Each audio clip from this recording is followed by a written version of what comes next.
ನಂಜನಗೂಡು ಪಟ್ಟಣದಲ್ಲಿ ಶ್ರೀನಿವಾಸ್ ಪ್ರಸಾದ್ ಅಭಿಮಾನಿ ಬಳಗದಿಂದ ಮೊದಲ ವರ್ಷದ ಪುಣ್ಯಸ್ಮರಣೆ ಆಯೋಜಿಸಲಾಗಿತ್ತು. ನಂಜನಗೂಡಿನ ಅಂಬೇಡ್ಕರ್ ಪ್ರತಿಮೆಗೆ ಮಾಲಾರ್ಪಣೆ ಮಾಡಿದ ನಂತರ ಅವರ ಭಾವಚಿತ್ರಕ್ಕೆ ಪುಷ್ಪಾರ್ಚನೆ ಸಲ್ಲಿಸಿ ಮೊದಲ ವರ್ಷದ ಪುಣ್ಯಸ್ಮರಣೆ ಮಾಡಿ ಗೌರವ ನಮನ ಸಲ್ಲಿಸಿದರು.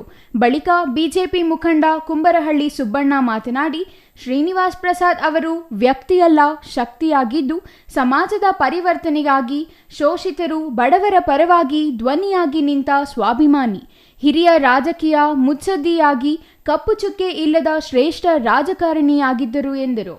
ತಮ್ಮ ಜೀವಿತಾವಧಿಯಲ್ಲಿ ನೇರ ನಿಷ್ಠುರವಾದಿಯಾಗಿ ನಡೆದುಕೊಂಡು 50 ವರ್ಷಗಳ ಸುದೀರ್ಘ ರಾಜಕೀಯ ಜೀವನ ನಡೆಸಿದ್ದಾರೆ. ಸಂವಿಧಾನ ಶಿಲ್ಪಿ ಬಾಬಾ ಸಾಹೇಬ್ ಅಂಬೇಡ್ಕರ್ ಅವರ ವಿಚಾರಧಾರೆಗಳು, ತತ್ವ ಸಿದ್ಧಾಂತಗಳನ್ನು ತಮ್ಮಲ್ಲಿ ಅಳವಡಿಸಿಕೊಂಡು ಶ್ರೀನಿವಾಸ್ ಪ್ರಸಾದ್ ಬದುಕು ಸೆವಿಸಿದ್ದಾರೆ ಎಂದು ಬಣ್ಣಿಸಿದರು. ರಾಜಕಾರಣ ಗ್ರಾಮ ಪಂಚಾಯತಿ ಸದಸ್ಯನಾಗಿ, ಸೊಸೈಟಿ ಅಧ್ಯಕ್ಷನಾಗಿ, ಗ್ರಾಮ ಪಂಚಾಯತಿ ಉಪಾಧ್ಯಕ್ಷನಾಗಿ ಸುಮಾರು 14 MLA ಚುನಾವಣೆಗಳನ್ನು ನನ್ನ ಮುಂಚೂಣಿತನದಲ್ಲಿ ನಡೆಸ್ಕೊಂಡು ಬಂದಿದ್ದಂಥ.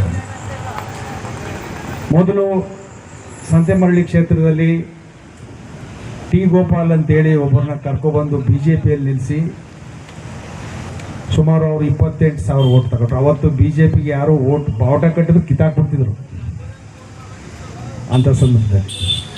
ಅದಾದಮೇಲೆ ನೆಕ್ಸ್ಟ್ ಚುನಾವಣೆ ಬಂದಂಥ ಸಂದರ್ಭದಲ್ಲಿ ಧ್ರುವನಾರಾಯಣ್ ಅವರು ರಾಜಶೇಖರ ಮೂರ್ತಿ ಅವ್ರ ಜೊತೆಲಿ BJPಗೆ ಬಂದರು. ಆವಾಗ ನಾವು ಧ್ರುವನಾರಾಯಣ್ ಅವ್ರ ಜೊತೆ ಸೇರ್ಕೊಂಡು, ಧ್ರುವನಾರಾಯಣ್ ಅವರು ಸಹ 6,000 ಮತಗಳಿಂದ ಸೋತರು. ಸೋತೋದು ಹೇಗಪ್ಪ ಅಂದರೆ ಶ್ರೀನಿವಾಸ್ ಪ್ರಸಾದ್ ಅವರು MP ಕ್ಯಾಂಡಿಡೇಟ್ ಬಾಣದ ಗೊತ್ತು. ಆವಾಗ ಮೈತ್ರಿ ಇತ್ತು ಬಾಣ ಮತ್ತು BJP. ಆವಾಗ ಏನಾಯಿತು, AR ಕೃಷ್ಣಮೂರ್ತಿ ಅವ್ರಿಗೆ ಟಿಕೆಟ್ ಇರಲಿಲ್ಲ. ಪ್ರಸಾದ್ ಸಾಹೇಬ್ರು ಹೋಗಿ JH ಪಟೇಲ್ ಹತ್ರ ಟಿಕೆಟ್ ಕೊಡಿಸ್ಬಿಟ್ರು.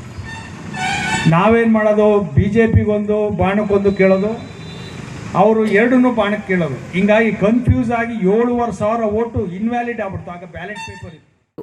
ಅವರು ಕೇವಲ ಒಂದು ಪಕ್ಷಕ್ಕೆ ಸೀಮಿತವಾಗದೆ ಪ್ರತಿಯೊಬ್ಬರನ್ನೂ ಗೌರವದಿಂದ ಕಾಣುತ್ತಿದ್ದರು. ಪ್ರತಿಯೊಬ್ಬರೂ ಶಿಕ್ಷಕರಾದರೆ ಮಾತ್ರ ಸಮಾಜ ಸುಧಾರಣೆ ಸಾಧ್ಯ. ಪ್ರತಿಯೊಬ್ಬರೂ ಬುದ್ಧ, ಬಸವ, ಅಂಬೇಡ್ಕರ್ ಮಾರ್ಗದಲ್ಲಿ ನಡೆಯಬೇಕೆಂಬ ಹಂಬಲ ಹೊಂದಿದ್ದರು ಎಂದರು. ಇನ್ನು ಶ್ರೀನಿವಾಸ್ ಪ್ರಸಾದ್ ವಿದ್ಯಾರ್ಥಿ ಜೀವನದಿಂದಲೇ ಹೋರಾಟ ಚಳವಳಿಗಳ ಮೂಲಕ ಗುರುತಿಸಿಕೊಂಡು ರಾಜಕೀಯಕ್ಕೆ ಬಂದವರು.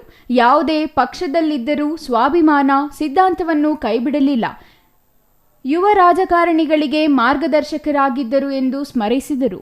ಈ ಸಂದರ್ಭದಲ್ಲಿ S. ಮಹದೇವಯ್ಯ, ನಗರಸಭಾ ಅಧ್ಯಕ್ಷ ಶ್ರೀಕಂಠಸ್ವಾಮಿ, ಪದ್ಮನಾಭರಾವ್, ವೀರಶೈವ ಲಿಂಗಾಯತ ಮಹಾಸಭಾ ಅಧ್ಯಕ್ಷ ಸಿಂಧುವಳ್ಳಿ ಕೆಂಪಣ್ಣ ಇನ್ನೂ ಹಲವರು ಹಾಜರಿದ್ದರು. Kumar, CTV news, Nanjangud.